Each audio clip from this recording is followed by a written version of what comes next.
dedicating this Shiur Le'ilui Nishmat Yehuda Yosef Eliyahu Chaim Ben Nachman Yerachmiel Zichrono Levracha and Miriam Sarah Shetibadel Chaim Tovim V'Arukim. And when was this? Is your site number? His your site is Yom Yerushalayim. Yom Yerushalayim. That is his your site. Okay. 29 years. Oh, wow. That's okay. So Tuesday night, Wednesday. Tuesday night, Wednesday. And okay, may this mother be comforted and knowing that Bezrat Hashem, the Torah should be in the schus of his aliyah. Bezrat Hashem. So okay, so the Shiur is officially starting now. Shem Hashem Naseh v'Netzliach. So it's in honor of Yerushalayim. I figured I'm not going to do it on Yom Yerushalayim, which is a good thing because you wouldn't be here, but because there are events and people want to go to the Yom Yerushalayim event, so I figured I'll do it before. And we'll go with our hearts open to understanding the preciousness of the day as we're going to be living it. So Yerushalayim is made up of two words, Yiru, like from Re'iyah, to see. The rest of it is Shalem, from Shalom, also Shlemut. So it means like we look forward, long for peace, and we look for completion, perfection. Yerushalayim stands for the belief that whatever's crumbling around us, whatever's off with the world, there is a place that speaks about perfection and shalom and shlemut. So another way of looking at Yerushalayim is emunah. We can call Yerushalayim emunah and tikva in what? In the shalom and the shlemut that we all seek. It represents shalom and shlemut. Nice to see you. Oh, you made it. Nice. Welcome. To live in the building on the 10th floor, so I think Fantastic. Hi. Okay. Good. Yay. yeah. Yeah. Okay. Good. So we got our Zoomers and we got our in-person crowd. Baruch Hashem. So you didn't miss much. I'll repeat. It's one sentence. Yerushalayim. We're here to celebrate Yom Yerushalayim, and what is began with the name of Yerushalayim, and Yerushalayim stands for Yerushalem. Yeru from Re'iyah, from to see, Shalom and Shlemut. So it's a place that we look towards and we long for. The peace that we all seek for and the shlemut that we all seek. Now we all aspire for peace, right? We all want yeshuva dat. We all want to sense. Of course, this crazy war that seems to be unending, but Bezrat Hashem, it should end soon in peace and shlemut for all of Chayalim, and the Chatufim should come home safely, and all the Ptsuim should be healed. And the nation is like held captive by this crazy Hamas, and the Jewish people all over the world, they're like, we're held captive by this crazy evil called Hamas. And what keeps us going? Nice. You made it. You found us. Okay. I'm just going to ask you not to sit on this corner, because it's going to be hard for me to have someone on this corner of mine. I do better if somebody on this corner, but on that. It's a thing. It's just people have things. That's my thing. Okay. Okay. Okay. So we all have a she'ifa. We all aspire for peace, and we all aspire for shlemut. Because that's our essence. We come from a place of shalom and shlemut. We carry within us a piece of Hashem. Our source of a neshama is rooted in a place that's peaceful, and that's shalem. That's completely perfect. When you have perfection, you also have peace because you're not going anywhere. You're okay with where you are because I'm home, right? Mm-hmm. And so Yerushalayim on earth represents that. It's that one place. It's a physical place on earth that represents what the Jewish neshama aspires to all the time. So there's stories of bubbies in previous generations that lived through really hard times and really hard times. in the old countries. But somehow they survived it. They can roll with the tsuris. They can roll with the tsuris and they raise their Jewish families. But as soon as you mentioned Yerushalayim, they started crying. Ah, Yerushalayim. It did something to their heart. They felt like the kvetch in the heart. And what is that? What is that thing that when we mention Yerushalayim, it gives us like this pang in our heart, a tzvita belev, but it's from a place of gagua. What's gagua? Longing. And because we relate to it, we relate to that place that there is one place on earth that really represents what it's supposed to be like, and how sad that it isn't, right? So, and it's something that's part of our nature. It's embedded within us. It's part of the Jewish soul, and Yerushalayim reflects that in physical space that contains within it all of those great and lofty spiritual concepts, and it's like Hashem put all of that in the focal in this centered place. They say this I go Right now, what where we are. where we are right now. We're center of the center of the center. So it was a little bit to prepare myself. I looked at I have actually the book here. The book, Arya Kaplan's book, it's called The Eye of the Universe. You know it? On Jerusalem? You're not familiar with this book? Jerusalem, The Eye of the Universe. And he's got one of the chapters there. He speaks about how literally like Jerusalem really is the center of the universe. Now we have the Suez Canal, so we can kind of bridge the Pacific Ocean with the Atlantic Ocean by waterway. But it used to be you had to go through land, and Israel is in the center. Why does everybody want Jerusalem, a piece of Jerusalem? In the old time, it was because it's the crossroads of civilization, and it was that's where the economy was, and Hashem placed it in such a place.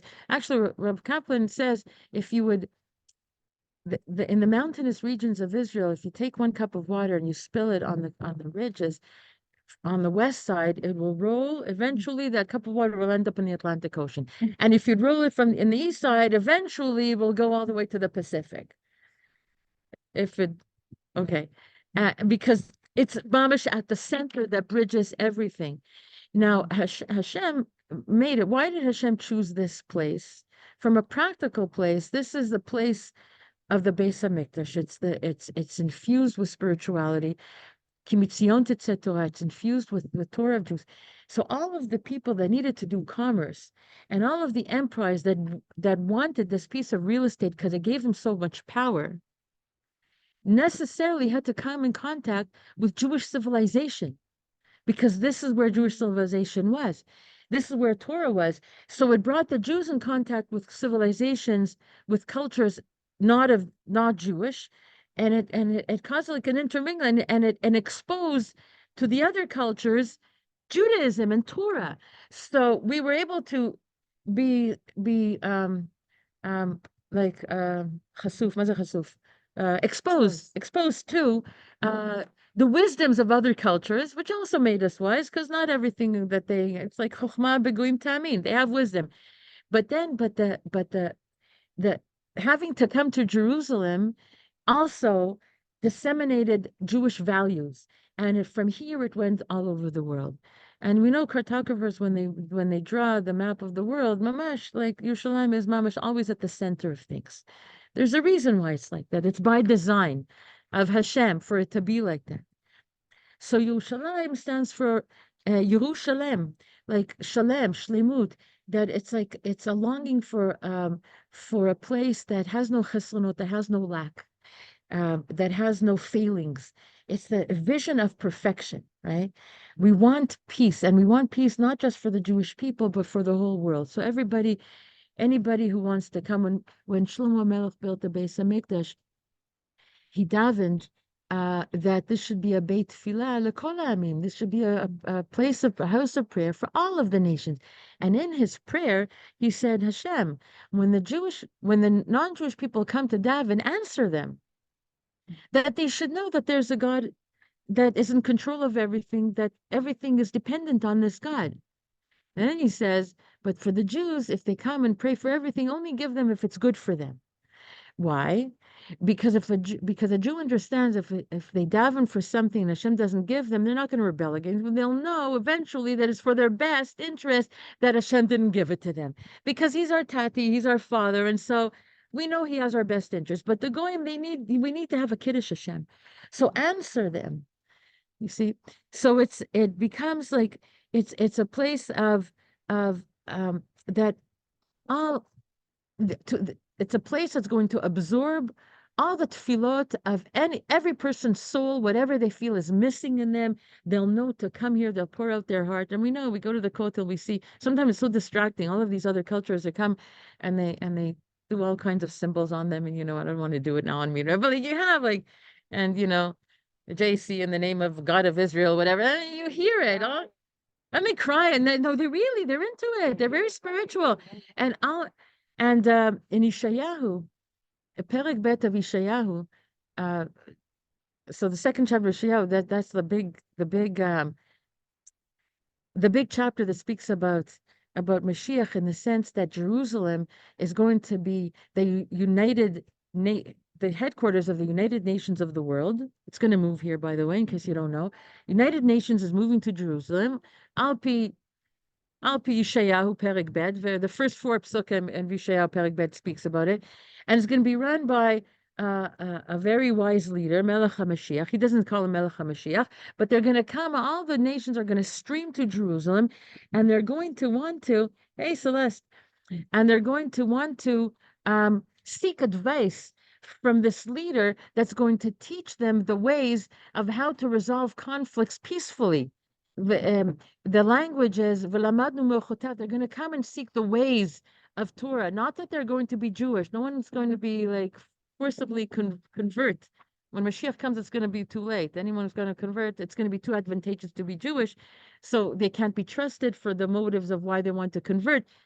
So, but they're going to understand that pasuk that we say on Shabbos every when around taking out the Torah and bringing it back into the ark is Kimitzion Tetzeh Torah Udvar Hashem Yerushalayim. This is a pasuk said in the mouth of the goyim coming to Yerushalayim, acknowledging the truth that comes out of Yerushalayim and the teachings that are. And then the other famous pasuk, which is turning the swords into plowshares and swords into pruning hooks. Nation shall not lift sword against nation, neither will they know war anymore. By the way, that pasuk, it's engraved in a very big slab outside of United Nations in New York. At least they knew to quote it. You go into the building in Ochenvei, what's going on there?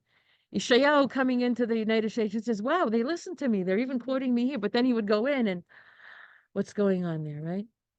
But at least like it's a vision. It's the vision of Yerushalayim that we're going to use the resources of the world to feed people, not to kill people. We're going to turn all the swords into pruning hooks and swords into plowshares, and there won't be any war.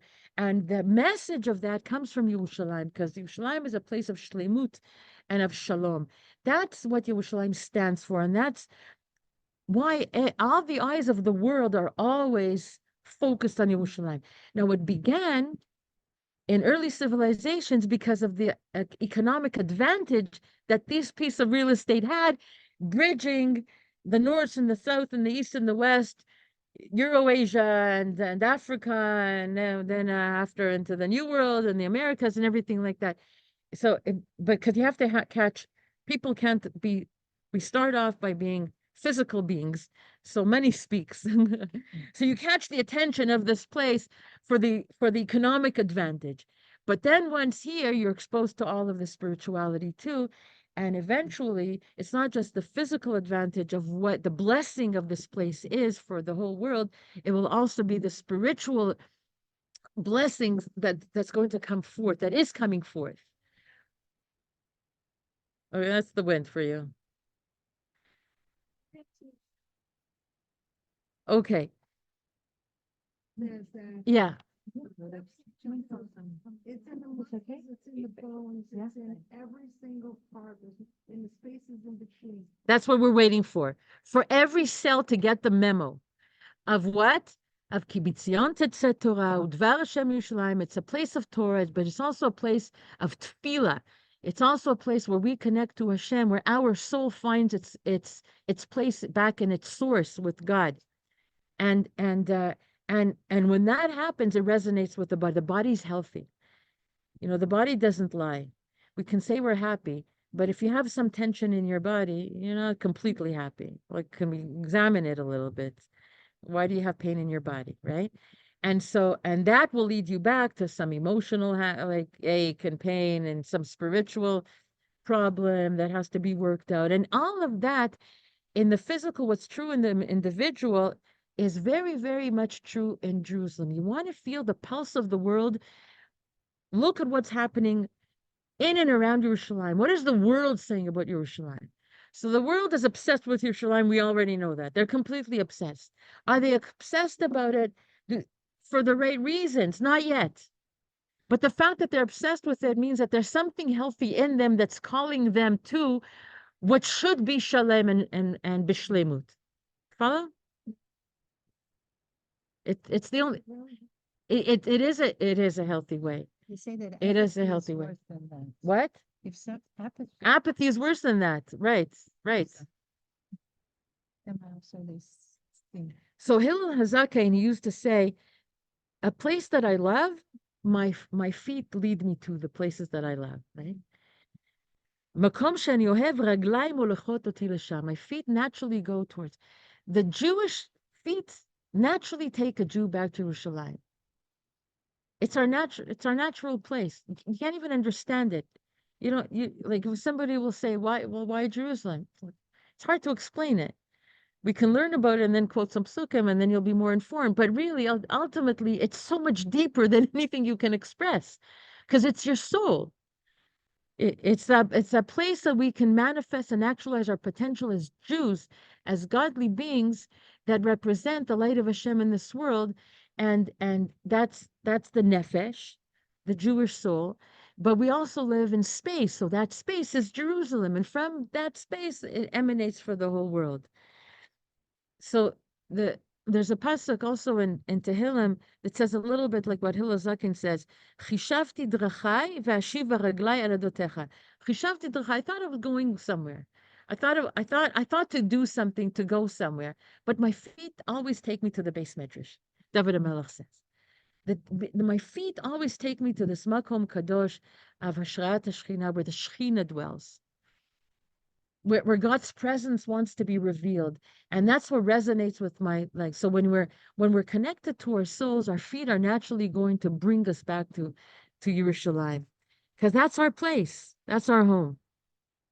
I don't know who says this, but there's an expression that says Kol hadrachim movilot Yerushalayim. All the pathways, all ways lead to Jerusalem. I know Shlomo Carlebach used to say this all the time. I don't know if he invented it. We'll give him credit because it's famously made by him. But and of course, and Hashem in his infinite wisdom gave us the holidays and made it so that we have to come to Yerushalayim to celebrate the holidays, the regalim. And regalim are called regalim for a few different reasons. Aliyah l'regel, it's a pilgrimage. Our feet take us there. We have to walk to Jerusalem. But it's also from the Shon hergel, habit. It's like Hashem wanted to make it part of our habit to come to Yerushalayim. At least 3 times a year, come to my bite. It's like parents say, okay, you got married, you went, and you're living your life, but 3 times you can visit your parents 3 times a year. It's okay. You'll come to my house and we'll have like the Yom Tov dinners here. It'll be barbecue all the time. It's gonna be amazing. The korbanot, of course. And you're going to see your brothers and sisters and cousins that you haven't seen. This is a place where the Jewish people will collect as a family. Who needs a bite? Families need bite, right? And when we move away from our house of origin, it's always nice to come back.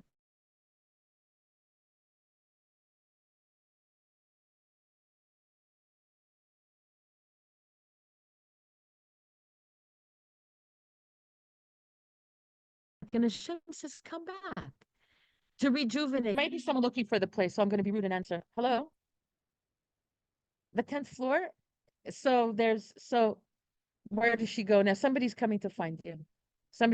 Okay, thank you. Okay, good. Somebody's coming up. Oh, okay, she said we, so it's more than one. Okay, so where was I? Where was I? Family. Times a year, quiet. Who needs to buy? Families need buy. So when you come, but what happens? It's not just you're reconnecting with your cousins. It's the most precious, fun thing is as a savta. I know that now when my kids get together with their kids, that to see the enjoyment how much the cousins have fun with each other.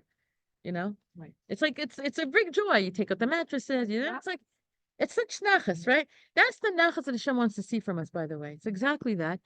But more than that, it's a place where we get the injection of spirituality again, because when we're in the Yerushalayim, we sense the spirituality of the place.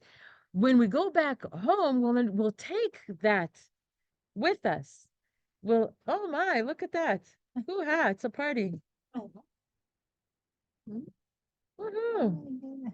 Okay. Oh, just not over there, just like maybe over there. You can come and be behind over there. That would be great.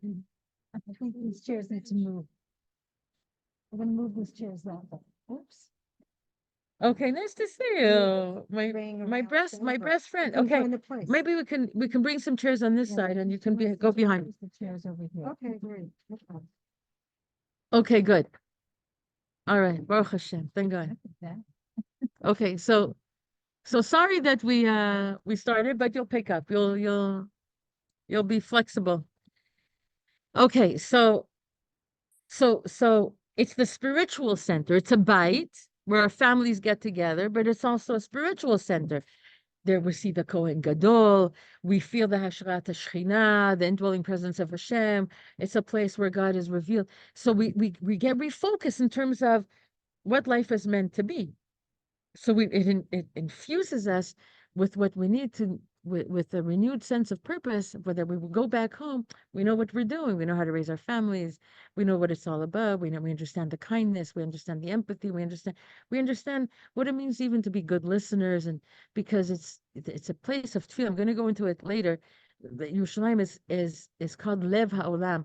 So later I'm going to be speaking about why is it the Lev? What are the characteristics of a Lev, of a heart, that Yerushalayim is that? There's three basic aspects.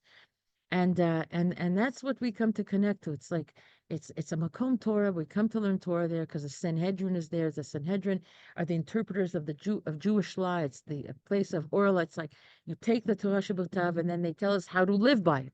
And if somebody has an issue with somebody, they go to the Dayanim. But basically, it's all according to interpretation of Jewish law. But it's how to live according to Jewish rule. But it's also makom tefillah. Tefillah is when you want to be heard. And who hears us? Hashem.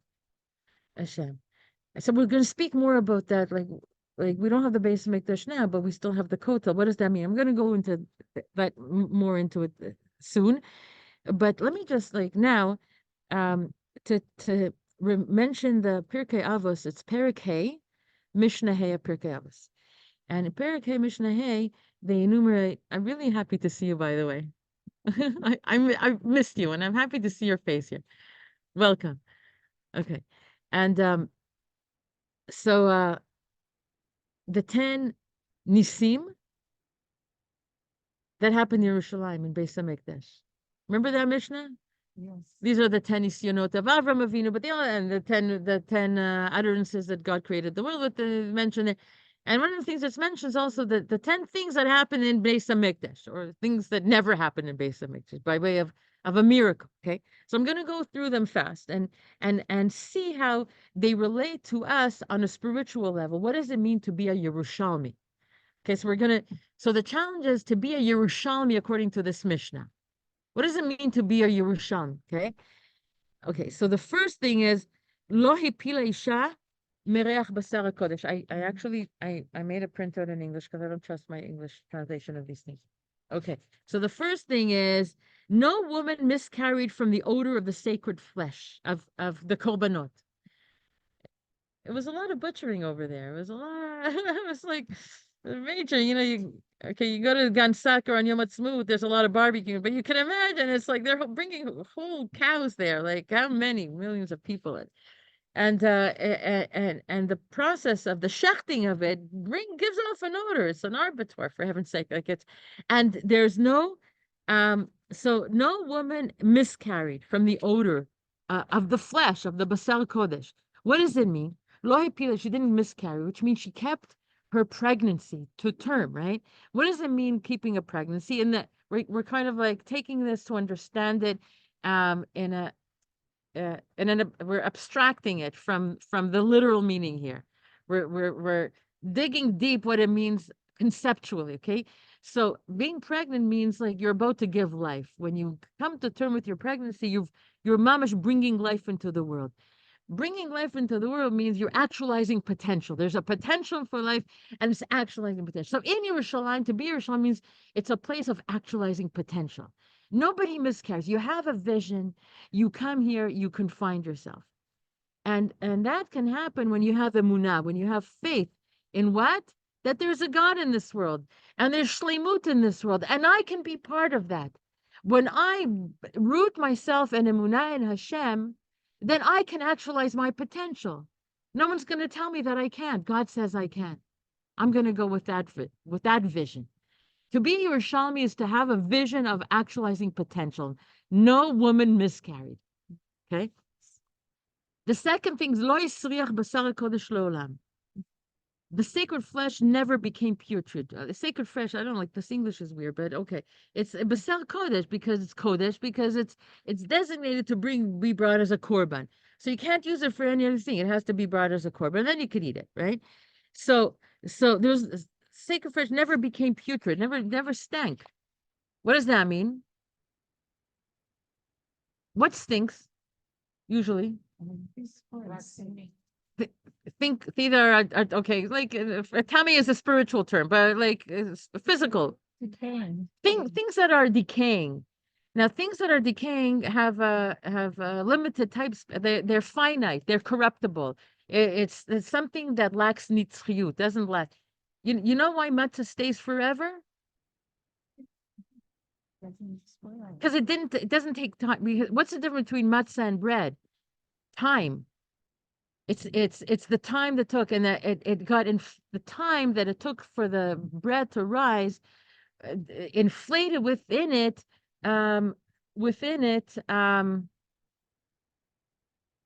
air. But something exposed to air can decay, right?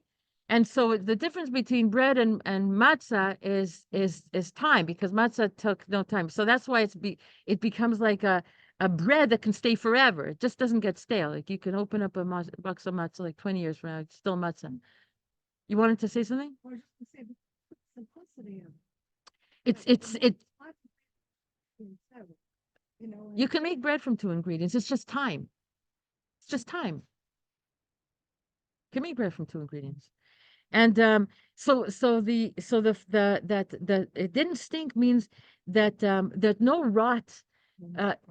There's no rot settled in on it, which means it's. By the way, another fun fact about matzah: we know that it's like 18 minutes to make matzah, right? If after 18 minutes, it could become chametz, but the 18 minutes is from the time you stop kneading it. You can knead the dough for an hour, 2 hours. It's okay. You can still make matzah from that. But as soon as you let it go, that's when you have to be careful to work it fast and stick it in the oven so time doesn't have its decaying aspect to it. So as long as you're in process, from a conceptual point of view, as long as we're in process,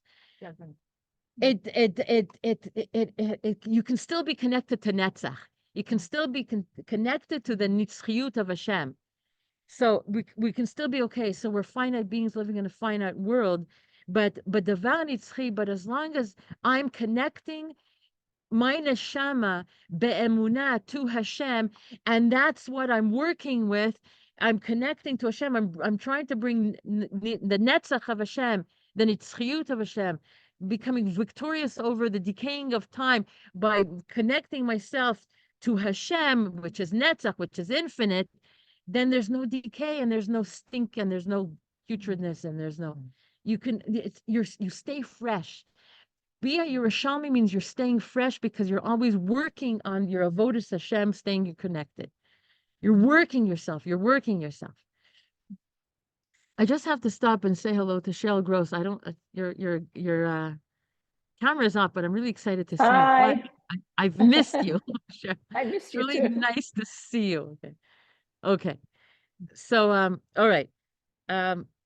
Okay, so that's that. So to be a Rishalmi so far, it's actualizing potential. To be a Rishalmi is to connect to the Netzach of Hashem. Hashem is infinite.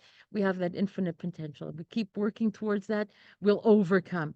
And no rot will set in. Now, the third thing is Zvuv, lo nira zvuv bebeit hamikbachim, that no fly was ever seen in the slaughterhouse. Now, that's an unusual thing, okay? No fly ever was seen in the slaughterhouse of Yerushalayim, and boy, what a slaughterhouse that was! We're talking about millions of people coming with their animals. What does it mean? So here is so people who took my Perek Shira, and we did the Zvuv. There's the pasuk of the Zvuv. I don't remember the pasuk of the Zvuv, but we went into it heavily in it. The Yetzer Hara is called the Zvuv. It's called the fly. Why is the Yetzer Hara called the Zvuv? Because when do flies show up? Where there's a cut, where there's rot happening, when there's a blemish, they go to decay. Okay, so the Yetzer Hara nimshal zvuv, and the Gemara says Yetzer Hara nimshal zvuv sheyoshev al pitchei halev. So the Yetzer Hara is compared to a fly that sits on the openings of the heart. So conceptually, what that means is if you're not matukan, if you're not b'shleimut, if you have samp gam and your emunah, if you fall into negative mindsets, if you fall into jealousy and hate and anger and all of these things, that's a Yetzer Hara. That's this zvuv that's there to and it's a sign that you need tikkun. And by Yerushalayim standing for shalom and shleimut, this is the place where we can see in our mind's eye, lirot, shalom and shleimut. There's no zvuv there. That's the vision. To be a Yerushalmi is to always be connected to your Yetzer Tov. Is it hard to do? Yes, but as long as you're in process from the previous thing that we said, as long as you're in process, you're okay. Then the fly is not going to come to you because we're davening to Hashem. I don't want the zvuv in my life. I only want you, Hashem, in my life. And then so the zvuv was not seen. Outside of Yerushalayim. This is everything we're saying, but it's based on Mikdash. It's the whole of Yerushalayim. Isn't that amazing? It's amazing. Lo nira zvuv b'Yerushalayim, because it's a vision of shleimut. If you have shleimut, then there's no opening for the zvuv to come in. That's how strong we have to be.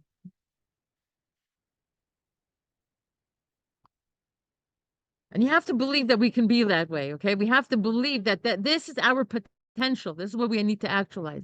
We have to believe that that's our lot. Yes, Malka Sarah.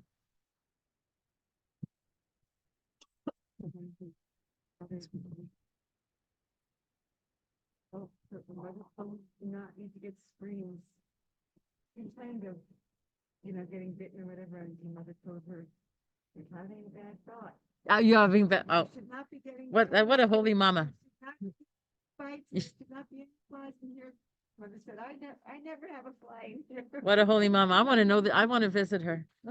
You're gonna okay. She didn't just study it, she lived it. If she had no fly, she didn't screens in her apartment, she lived it. Mapitom. Okay, so the fourth thing is no emission, no. Okay, like men have emissions, right? So no emission occurred to the high priest on the Day of Atonement. Sometimes there's an emission, like something they ate or something. So the Kohen Gadol never had that oops moment and that he needed to go to the mikveh for, okay? To be metaher on Yom Kippur. What does this mean for us? Lo era keri leKohen Gadol b'Yom Kippurim. The lashon of keri is the emission, but it's also from the Hebrew word mikre. Wasn't mikre? It just happened. So what does it mean? When did things just happen? when you're not vigilant, things to happen. Otherwise, they're not going to happen. What does it mean? Like this mikriyut, mikre. If you read it backwards, it spells out rak me Hashem. It's only from God. You either live saying things happen, ein ma lasot, or you can say, you can live with the understanding it's rak me Hashem, and then it's not mikre, because there is no mikre. There's no coincidence. Okay?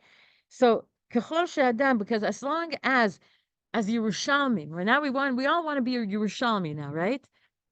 So as long as we're connected to the shleimut and the shalom of what Yerushalayim means and stands for, we don't have mikriyut, and then things don't just happen. So, to be a Yerushalmi is always to be mechubar, to be connected to shleimus. Otherwise, there's going to be mikre. That's what we need to clean up Yerushalayim. But Yerushalayim, from here and spreading out to the whole Jewish world and the whole world. It starts here, but it doesn't end here. Like it starts with the Jews, it doesn't end with the Jews. But we're going to use it in the right way, like that saying now. The peace doesn't only just start with the Jews. If the shleimut starts with the Jews, we have to wear the lights. But it has to hit everybody, all the nations of the world. And they're looking to us. They want us to get it right. They really do. They give us trouble, but they really want us to get it. They're just like the evil that we're seeing from a ruchnius place. How do we understand bad? It's to advance good. All evil is for the sake of advancing of good, by pushing us to bring out the good, by challenging us to, like, that's bad, that's not what I want. But if we wouldn't be challenged, we would be complacent. We wouldn't build the good muscles that we need to build. So the next thing, the fifth thing, lo kibu esh shelatzei ma'aracha b'Yerushalayim. 5. What is this? The rains did not extinguish the fire of the woodpile. So, what is that? Yeah, interesting, right? What's fire? Fire is energy. In Hebrew? In English? In English, the rains did not extinguish the fire of the wood pile. There's wood piles because they needed to put that on the Mizbeach to make the fire for the korbanot. Rains never extinguished. It's open to the open skies, right? So what does that mean? So fire is energy. It's the yesod. It's the element that advances things. It's a constructive energy. It's like of a building nature, right? And so a person who's filled with the Yerushalmi fire doesn't allow the rains to come and extinguish them, but Geshem can mean Gashmias. Like we're living in a physical world, in a Gashmi world. Someone with a Yerushalmi flame within them, a Yerushalmi with the Yerushalmi flame within them, the Gashmias of this world won't sway them away from the Ruchnias that they need to hold on to, right? But a person who doesn't have Yerushalayim, who's sunken into the materialism, then the Gashmias, the Geshem, can extinguish their fire. Okay. 6th thing, Lo nitzcha ruach et amud ha'ashan. The wind did not prevail against the column of the smoke. So there was a column of smoke. We say that the column of smoke coming up from Mizbeach went up very straight up to Shammai. That the wind didn't sway it right, left, or. And how was that possible? That it would always maintain straight. So who is really Yerushalmi has the immunity, like his immune system,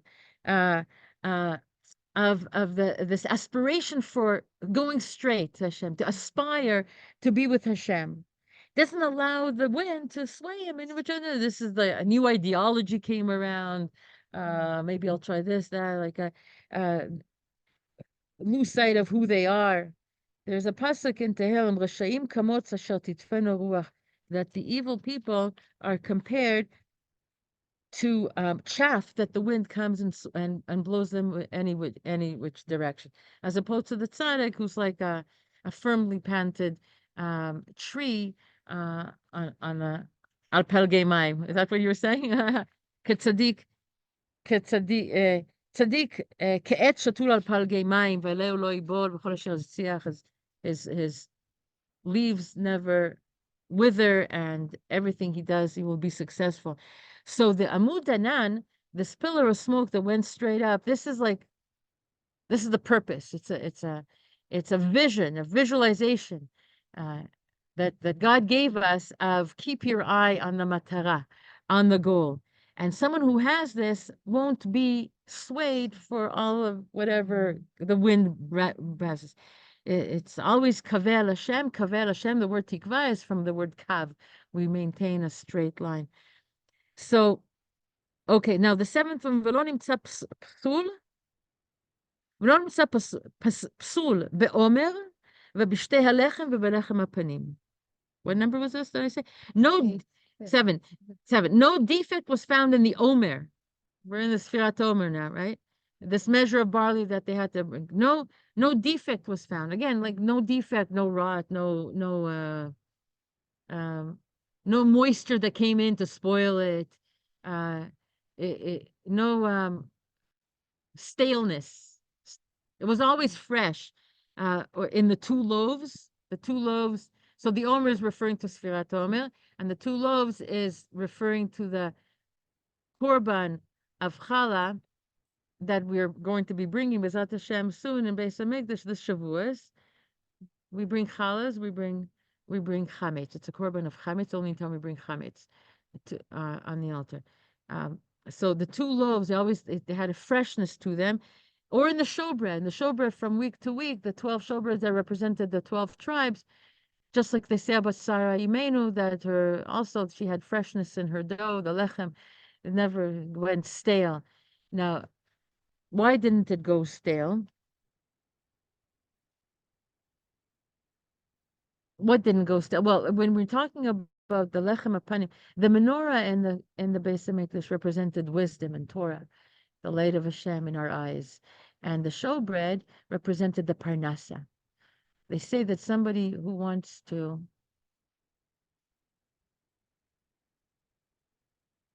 be wise when they pray. Now I'm gonna mess up. Which is south and which is what? Okay, never mind. Scratch that. Like if you want to be wise, you a little bit when you're doing the Amida. Of course, all our hearts is always to Harabayis. If you're in Yerushalayim, you turn to Harabayis. If you're outside of Yerushalayim, you face Yerushalayim. If you're outside of Eretz Yisrael, wherever, east to west, it's nice to see you. Hi. Okay. So if you want wisdom, you face a little bit to where the menorah is. Now I'm like in my dream. Is it the south or is it the north? If you want parnasa, you face where the showbread was. If you want wisdom, you face where slightly lean towards where the menorah is. One is to the south, one is to the. Somebody can unmute on Zoom if you know what I'm talking about. מי שרוצה להחכים ידרים. And no, if somebody wants, okay, I got messed up. I'm not going to look it up now. I can look it up, but it's okay. It's not in my head. I'm sorry. Okay. But in any case, the reason I got confused here, what I want to tell you is that the showbread represents parnasa. The bread represents parnasa. So the fact that the omer, the measure of barley, which is animal food, we work our way up to human food until we get to Shavuos, we give the korban of the bread. And bichlal, every week, the showbread that was changed from week to week and it never got stale in between. This represents the parnasa that when we're Yerushalayim and when we have when we're connected to what parnasa is meant to bring, what's meant to be used for, good things, tzedakah, of course, provide for your family, but not to, not to lose sight for all the other excesses that money can bring us, and money and power like that. When we hold on to the ideals, when we hold on to the ideal of Hashem, of emunah and shalom and shlemut and emunah of Hashem, so we won't sell. Some people sell things for money. We won't sell our ideals for money. Money won't sway us. to move us away from our ideals, what I'm trying to say. It took me a long time to say that, but I finally got to say it. Okay. Okay. The next thing is Omdim tzfufim Mishtachavim meruvachim. Number 8. The people stood pressed together, yet bowed down and had room enough. Everyone has room to prostrate themselves. How is it possible that when they're standing, they're tzfufim, and when they're was it tzfufim? Pressed, crowded. Yeah, thank you. Crowded, but when they're and how is it possible that they each have a place to prostrate themselves? Because when you're humble, when you're humble, you make room for another person. There's no competition. No one can infringe on your space. And you don't infringe on anybody's space, because when you're connected to Hashem be'emunah, everybody has exactly what they need. I have what I need. And when I get to it, when I'll need it, I'll get to it. And so I can be amongst people, and everybody has their space. And we can be connected and not fear. There's no competition from a nasty place like that. Okay, that's beautiful. Number 9 is Lo hazik nachash v'akrav b'Yerushalayim le'olam.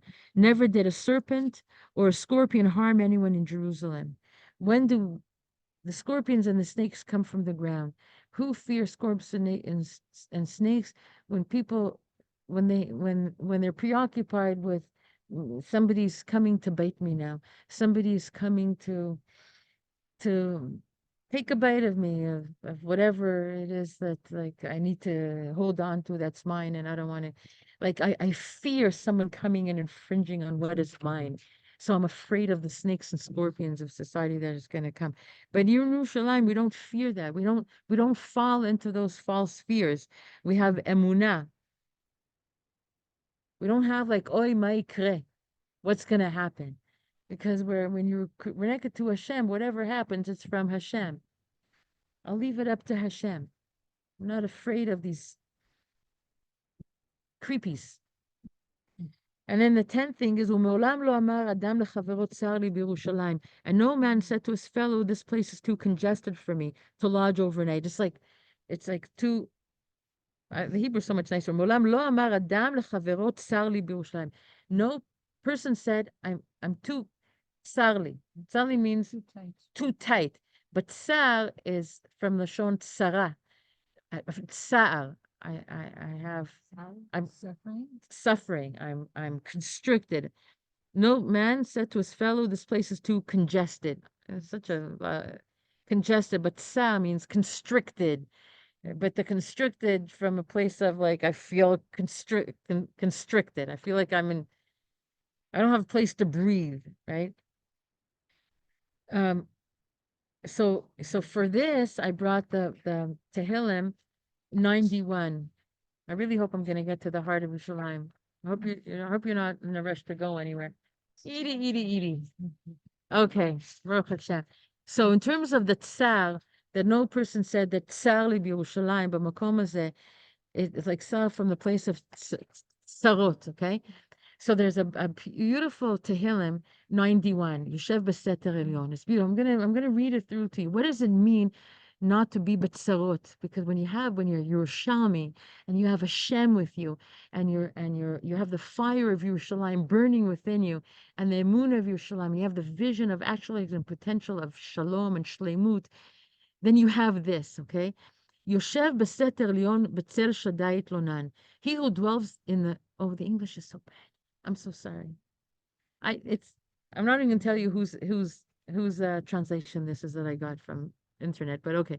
He who dwells in the covert, b'shev b'seter, someone who's b'seter, someone who's concealed within the inner chambers of Hashem, in the covert of the Most High, the inner chambers of Hashem, will lodge in the shadow of the Almighty.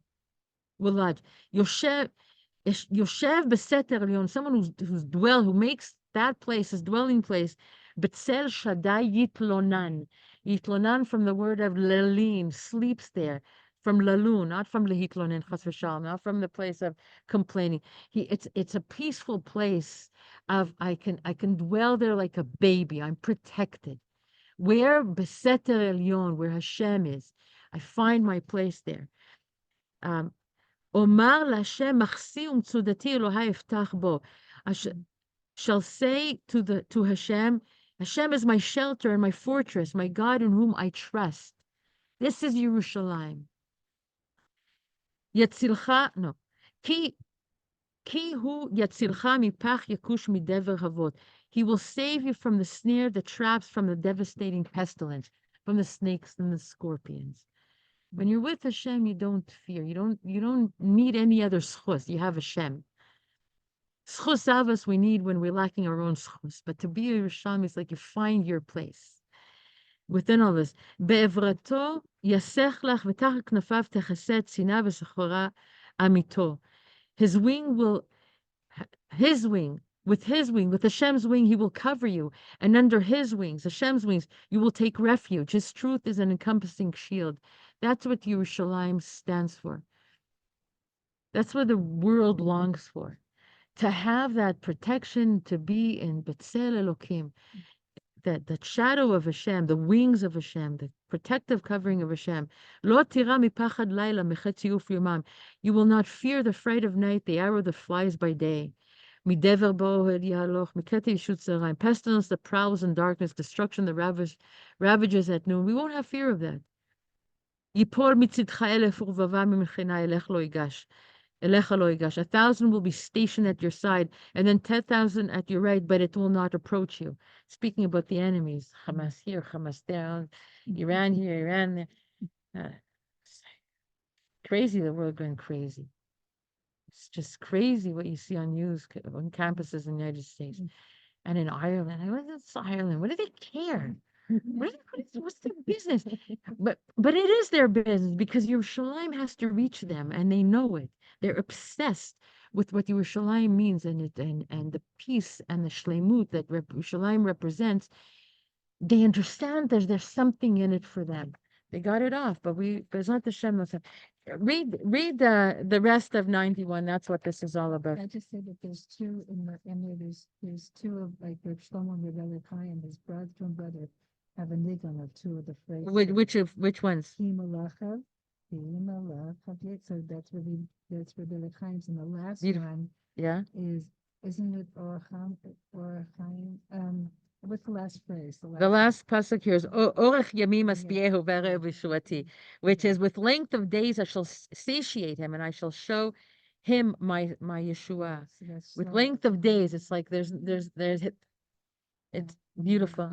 It's actualizing all potential. There's no rot. There's no death. There's no it's just connected to Netzach, to Nitzchiyut, to the eternity of Hashem. We're plugging in. Yeah. So side in the north, south is the north of the west, inside, outside, we're all getting attached. But Yerushalayim, look how amazing it is. It's not even cold.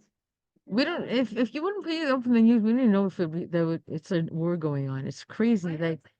It's like you can really be in La La Land in Yerushalayim. Here, you guys like at home. Some of you are in Chutzlar. It's like it really Yerushalayim. It's incredible. Hashem is protecting Yerushalayim. What? There has been when? Maybe there has been. Not this one, not now. No, of course. But now but we're in the middle of a war, and it's like it doesn't feel like we're in the middle of a war. And you can walk in the Rova Yudi, walk through the Shuk. I'm still crazy enough to walk through the Shuk. And my mother's not going to eat this then, but sometimes I even take like Shar Shchem because it's like a faster way to get to the Kotel. But whatever, Also the others, not Machne Yuda. Like, no, talking about, but whatever. Hashem should protect us. And so now the rest of it, I'm quoting. I came across a beautiful shiur by Rav Yoshua Shapira online. He's the Rosh Yeshiva of Ramat Gan. It's a Hesder Yeshiva. They're so chazak there. It's like one of the top Hesder Yeshivas, like from the Chayredita, the Tilumi, Rav Kook guys. Like it's like, and I came across this shiur and it's like I was blown away. He was speaking about Yerushalayim as the lave of Yerushalayim. Oh, there's somebody, you guys, I see chats. I'd rather you unmute and speak to me than me. I don't do well with reading. Okay, hold on. Like, should I read it now? Like it's okay. I'll read the chat. But from now on, don't like interrupt me. Just unmute and talk to me. Rabbi Yeshua ben Levi said one should always face. Ah, thank you. Okay, this is the source I was looking for. Rabbi Yeshua ben Levi said one should always face south because from becoming wise, one will become. No, hold on. One should always face south because from becoming wise, one will become rich. No, it's not the thing. If you Yachkim Yadrim, Yachkim Yadrim, Yashir Yatzpin. I think the menorah. What? That makes sense. Baba Basra too. One who wishes to become wise should face south. One who wants to become wise should face south. That's because the menorah was on the south side of the Heichal. When you walk into the Heichal, the inner chamber, in front of Kodesh Kodeshim, the menorah was to the south and the showbread was to the left. If you want to become rich, so slightly face the north. So it depends what you're into. You want to be a Gavir, you want to be like a Talmid Chacham.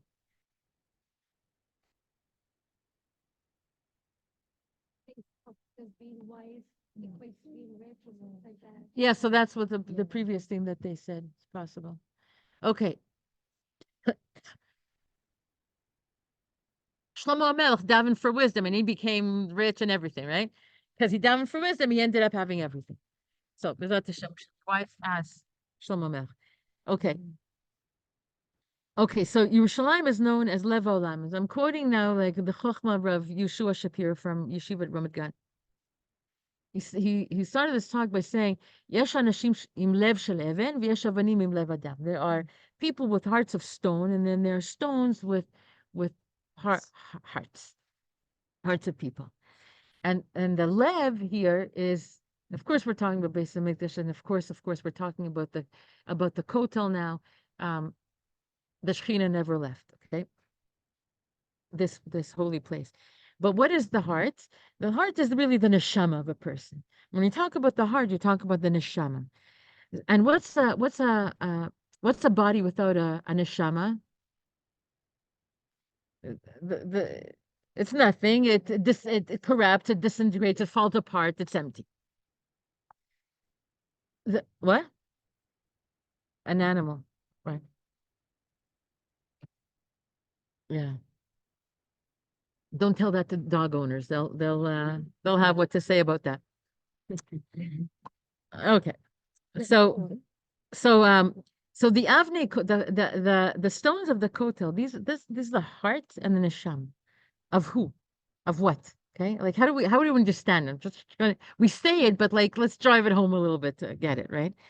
So he says like this: every heart pulsates. Every Jewish heart has a dofik, has a pulse that is only a fraction of this lev, this gigantic heart, this deep heart that is so alive, that is the life force within those walls of those stones of the kotel, which is the pulsating pulse and life force of the Shekhinah Kedusha.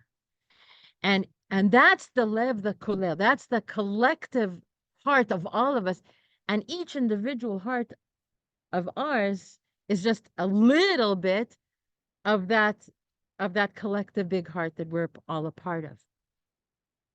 So whatever we're feeling, it's actually feeling times so much more. Okay. And the Shekhinah, it never left the Kodesh Kodashim, and now it's like it's a place of Ashrat Shekhinah, the indwelling presence of Hashem. It's a place of the light of Hashem's godliness that from there emanates to the whole world. But we're connected to this place because our heart pulls us there, because it's part of our heart. It's like we're connected to it, like mamash, right? So what are the three? Then he goes into a fantastic explanation of the three attributes of a heart, three tchunot, three character traits of a heart. So one thing is mashpia chaim.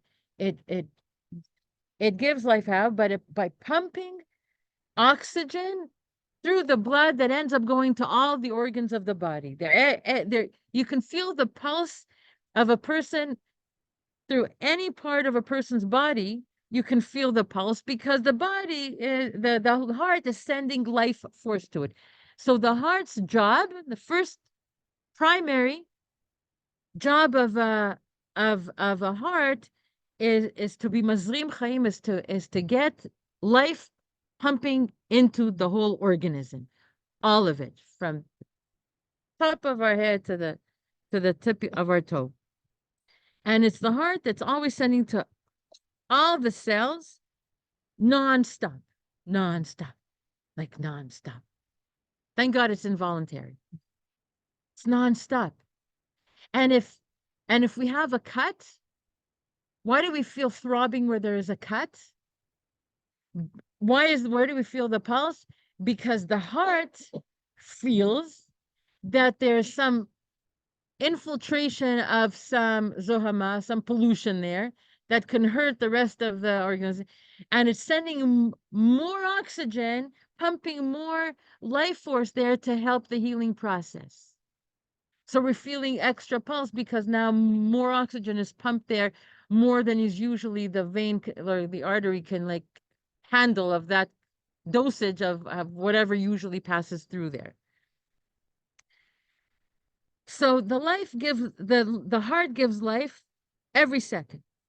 And the pulse of the heart appears all over. Now, another function of the heart, which we don't usually think of, and I'm so happy I came across this shiur by this rabbi. He says the heart doesn't only give life, it also receives things. It receives back the used blood. It recycles, but to understand it the way he's explaining it, the heart gives out, but it also receives.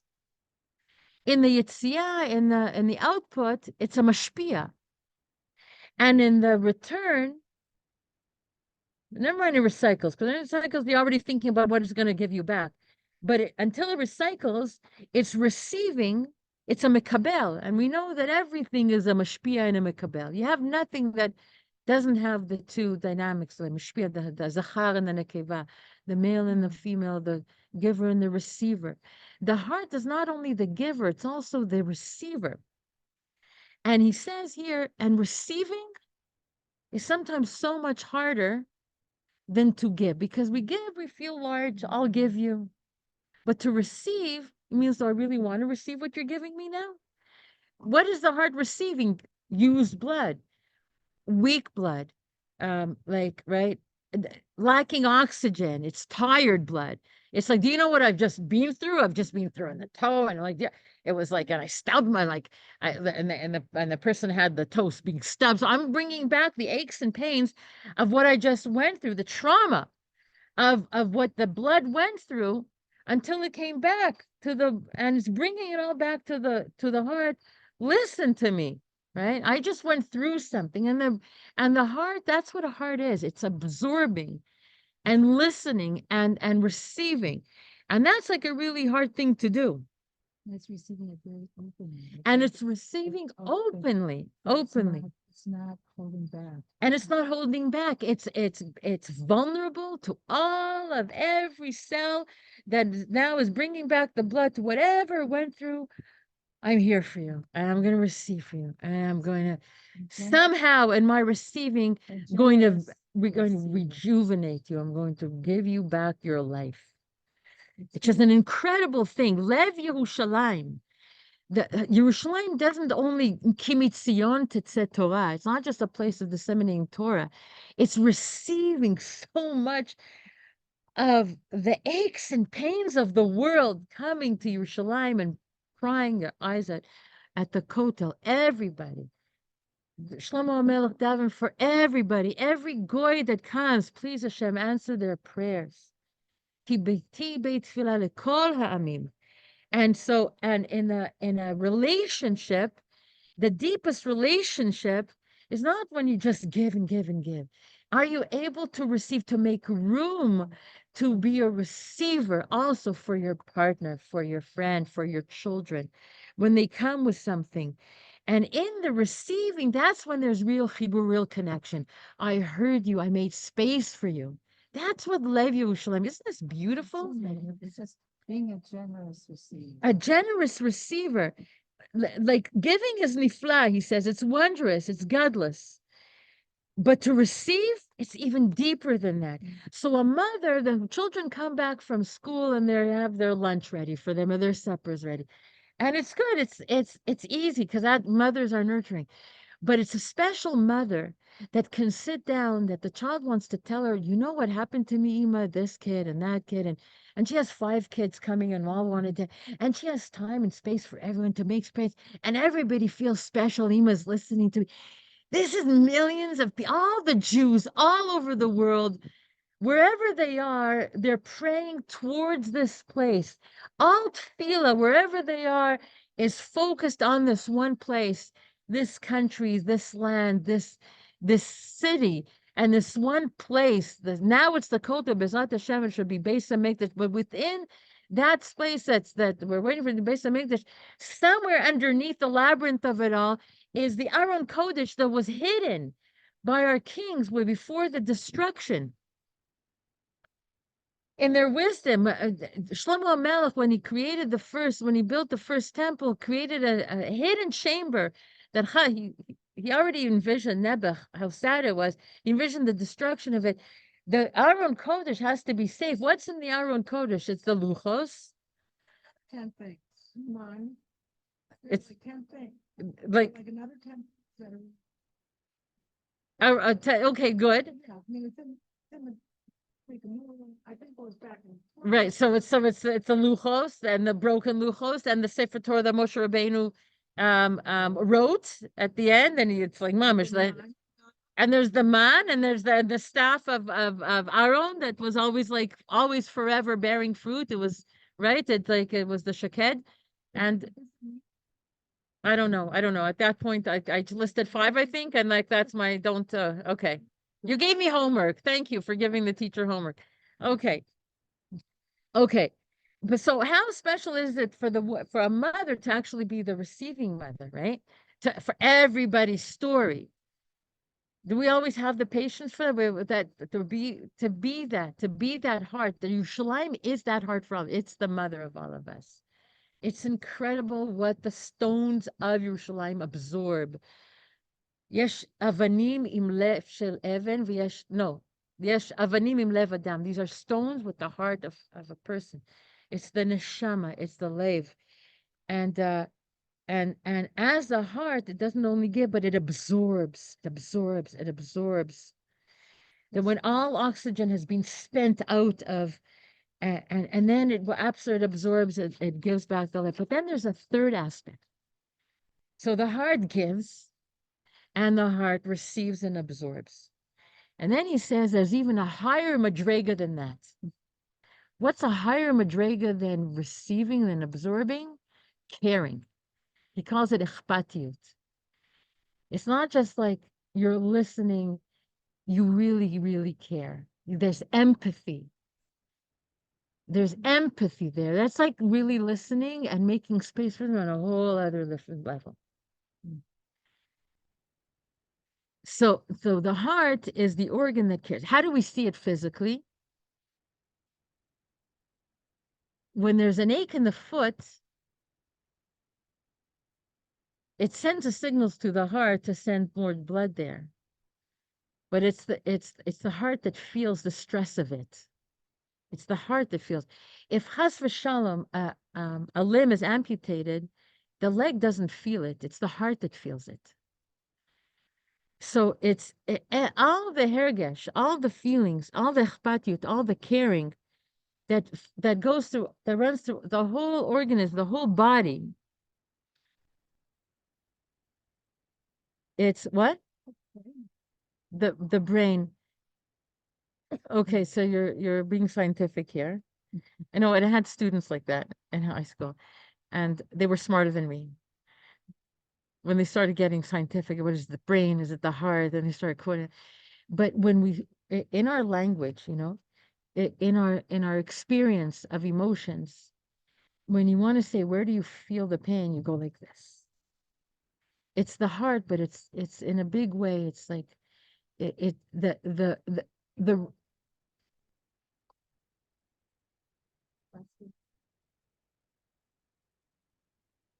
People numb themselves all the time.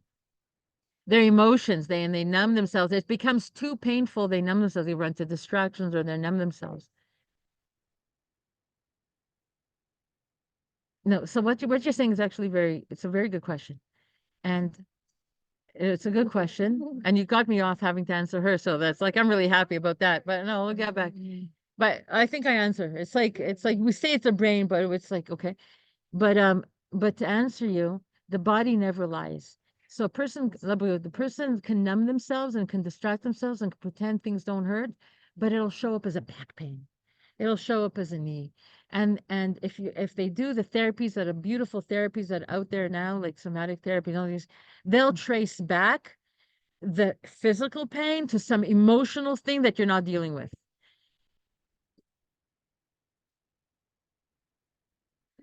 I misheard you, you misheard me. The heart hurts. Yeah. So that sounds like the opposite of it. So based on that. Yeah. But, Feeling things, and maybe when they feel the physical pain of God forbid they're losing, you're saying their heart still thinks the foot is there? I don't really know what I'm saying at this point. Honestly, I don't know. It sounded good in my head when I said it, but now you're asking questions that like maybe I should have rephrased it. I have a thing that they did. Can anyone else like just- maybe I try just- to I take a just stab wanna- at what she's saying? No, I just want to say that there's a. Sorry at home that I'm not reflecting back there's a with question here. scientific, institute called the Heart Math Institute. It's in California. And the studies that they did, the scientific studies, was that the heart has an electromagnetic field 5,000 times greater than the brain. And that, so when we feel things or whatever, anyways, it affects like how, our circumference around, this is all measured. So, Yeah, guys, I think we're off topic for the labor. So we're getting like let's do this after. Let's go back and revisit this after because I have people at home waiting and they can't really hear this conversation. Okay? It's like I'm zooming this also. Okay, but I this is fascinating what you just said and it's okay. Can I Okay, make good. one comment that the heart has 4 chambers? So there's two sides. The right side, I think it's interesting. The right side gets the Who's it's called the speaking? Shayna? atrium. Is this Shayna Yeah. Hecht? Yeah, Okay. there's 2 upper chambers and 2 lower chambers.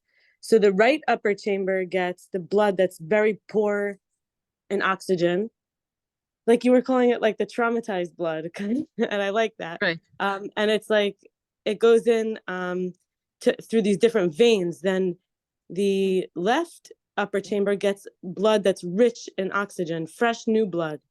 And I feel like it's very gevura and chesed because the chesed, like as you're describing these 2 sides, then there's like a bottom, then there's 2 bottoms, and so like there's 2 parts that are receivers in the upper chambers, and then the lower chambers are the givers. But they both, one side gets oxygen rich and one side gets oxygen poor.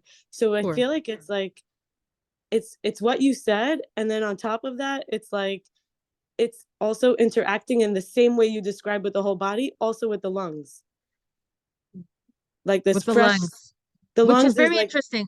So yeah. I can do something with that. When you speak of lungs in Hebrew is re'ah, reot, which also has the word lirot in it, to see, which is interesting. I'm gonna have to think about that more deeply. But just connecting back to Yerushalayim, Yerushalayim is a composite of 2 words, Yeru Shalem, to see shlemut, to see shalom, to see. And it does have to do with like the breathing has to do with the oxygen. It's all connected. But all this science is fascinating. But I think I gotta get back to like. Okay, I was thinking okay? that the lungs is like the ruach, the breath, which is also the spirit. Beautiful. Oh, Rabbi Nachman has an amazing Torah about this, about the reot and the ruach and the eish and everything, like because you need moisture in order and wind and all the elements are involved with the breathing. But it's like it's fantastic. I think he may even mention Yerushalayim in that lesson. But okay, we're gonna continue. We're gonna continue with what I prepared, right? So So the heart gives, the heart receives, but also the heart also cares. It's achpatiyut. This is when we speak about a person that cares, like we call them heartsick. They're full of heart. What we mean by that is they're full of care. Echpat lehem. They care. They're moved. Okay. So Yerushalayim, Beis Hamikdash, the Kotel, this is the heart of all of Israel, and it's also the heart of the whole world. So it's in the center.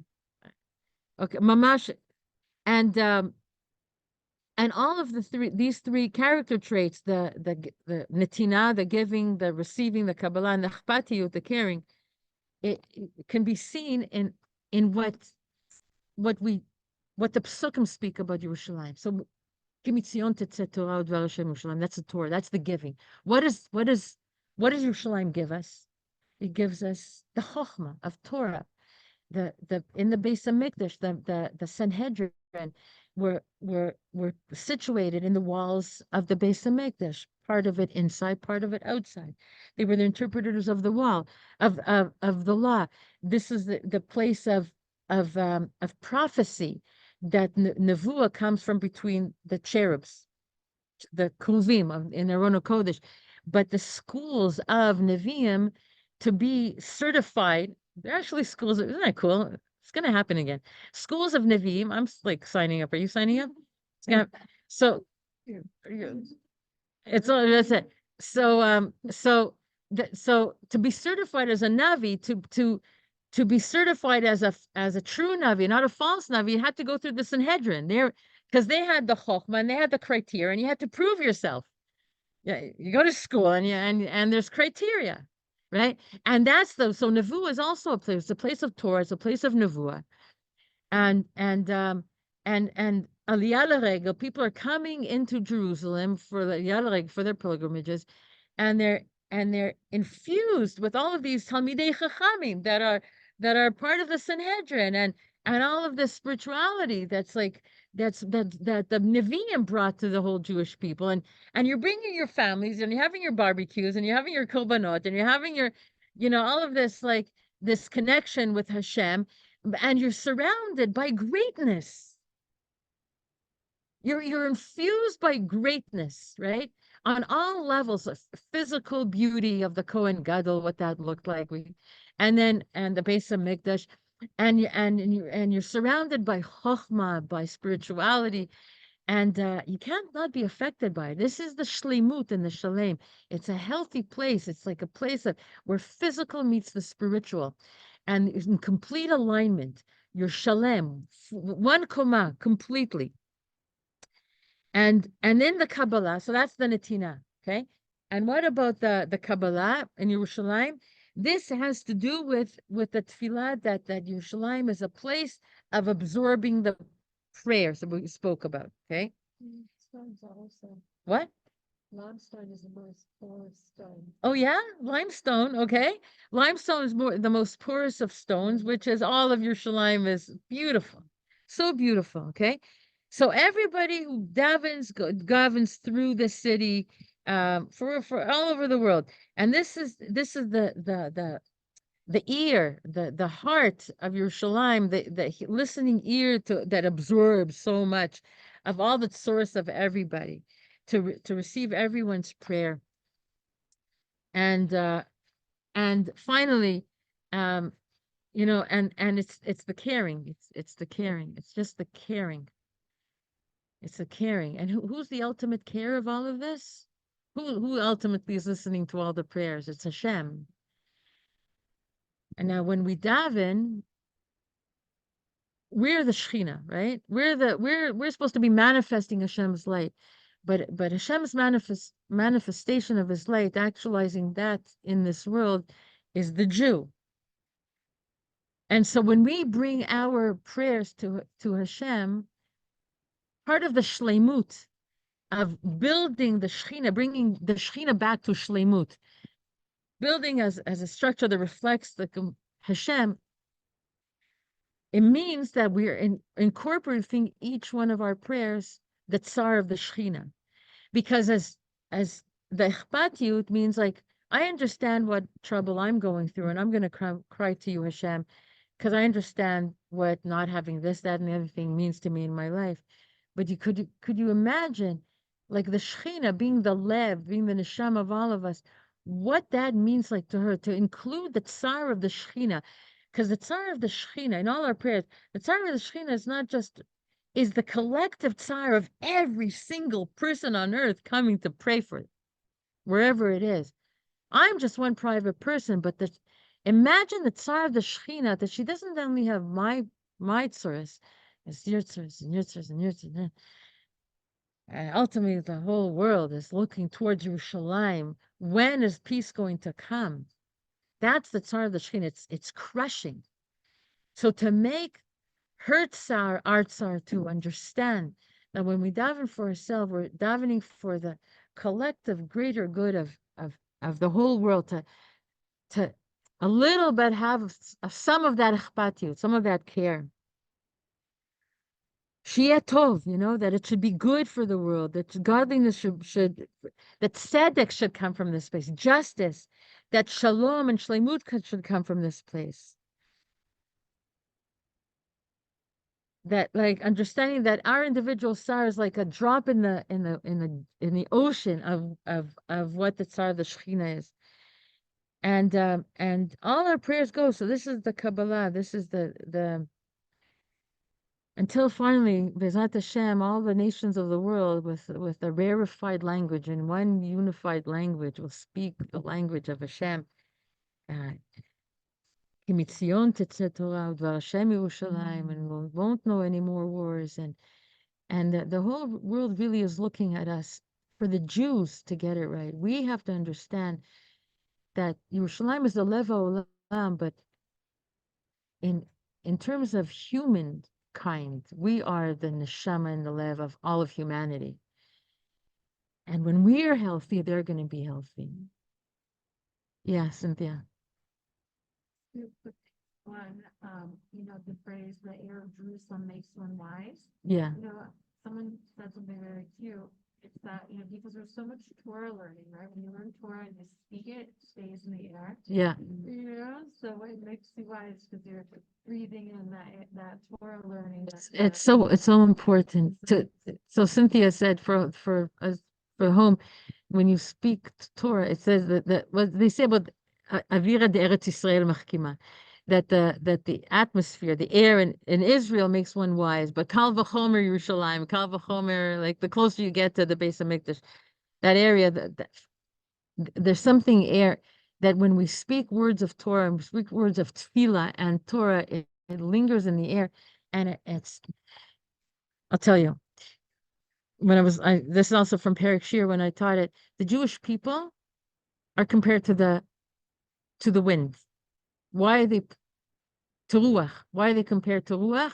Because moving air is healthy wind. When it doesn't move, it's stale. And moving wind purifies the air. So just as wind purifies the air, Jews, wherever they are, speaking Torah and tefillah purify the air wherever they are. We're air purifiers. Yeah. So, is it Jerusalem that makes the city holy, or is the holy people of Jerusalem that make it holy? That's such a good question. So Cynthia asked, is it Jerusalem that makes people holy, or is the holy people that make people Holy people of Jerusalem. holy people of Jerusalem make Jerusalem holy? Hashem chose Jerusalem. Hashem chose the Jewish people, and Hashem chose Jerusalem. That all of this, in Kabbalah, there's a concept of Olam Shana Nefesh. We function in time, in space, souls functioning in time and space. We're the soul, and the space is whatever the Jewish calendar is, and the space is Yerushalayim Yireh Kodesh. Hashem chose that because we can't just be abstracted spirits concepts without a physical space. Why did Hashem, in this little book of Robert Kaplan, he speaks about it, he explains it amazingly, that now it's starting a whole other thing and it's late. So, okay, I'll say it. Hopefully I'll be coherent because I'm going to try to say it succinctly. What? Or afterwards, that for spiritual concepts to make themselves felt in physical space, you need an intermediary. You need an intermediary because physical and spiritual are opposites. What? And what? The Jew. But also Yerushalayim. You need, but in Yerushalayim, it's the Even Hashtia, it's the foundation stone that Hashem created. It under the dome of the rock. What's being kept over there is the foundation stone from which all of creation started and emanated from. Okay, Even Hashtia, it's the tashtit, it's the foundation, it's the yesod of the world. Why does God need a physical world anyway? Why did He create us? It goes into deep Kabbalistic questions. Because in order for spiritual to make itself manifested in physical space, you need something that can hold opposites. I mean, it's a deep question. We need I can't do this now, but it's in the last chapter of this book. So yeah, it has to do with the Yetzirah, that Yetzirah and Yetzer Tov are two completely spiritual opposites. So how can they coexist?